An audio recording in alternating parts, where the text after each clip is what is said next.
Hi வணக்கம் உறவுகளே, Gandeepan views என்ற எமது யூடியூப் சேனலூடாக இணைந்திருக்கிறீர்கள். இன்றைய தினம் சண்டிலிப்பை சீரணி நாகபூசணி அம்மன் ஆலயத்தின் மஞ்சள் திருவிழாவை முன்னிட்டு இரண்டு யானைகள் வந்துள்ளன. அந்த காணொளிகளை தான் நீங்கள் தற்போது பார்வையிட போகிறீர்கள். வாருங்கள் பார்வையிடுவோம். பாருங்கள், அந்த யானைகளெல்லாம் வந்து அங்கே உள்ளுக்கு நிற்கிது. ரெண்டு யானைகள் தென்னந்தோப்புக்குள்ளே கட்டியிருக்கணும்.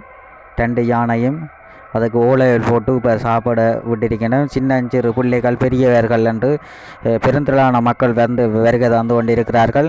நாங்கள் மதிய நேரம் என்பதால் இளைஞர்கள் சிறுவர்கள் குறைவாக கொஞ்சம் காணப்படுகின்றனர். இன்னும் பின்னேற பொழுதுகளிலே அதிகமான சிறுவர்கள் வரக்கூடும் என்று எதிர்பார்க்கிறோம். இந்த யானைகள் சாப்பிட்றதை தான் பார்க்குறீங்க பாருங்க.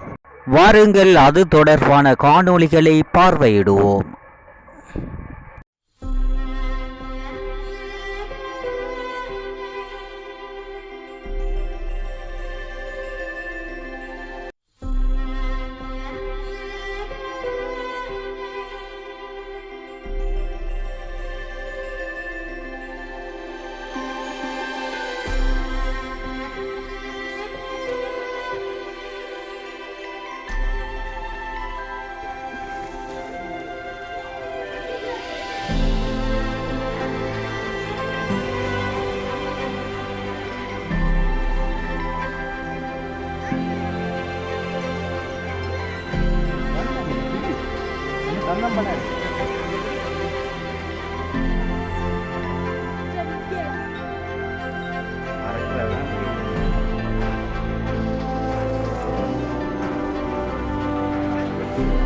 சண்டிலிப்பாய் சீரணி நாகபூசணி அம்மனின் மஞ்சள் திருவிழாவை முன்னிட்டு யானை வந்ததைத்தான் நீங்கள் பார்த்தீர்கள். மீண்டும் ஒரு காணொளி சந்திப்போம். நன்றி, வணக்கம்.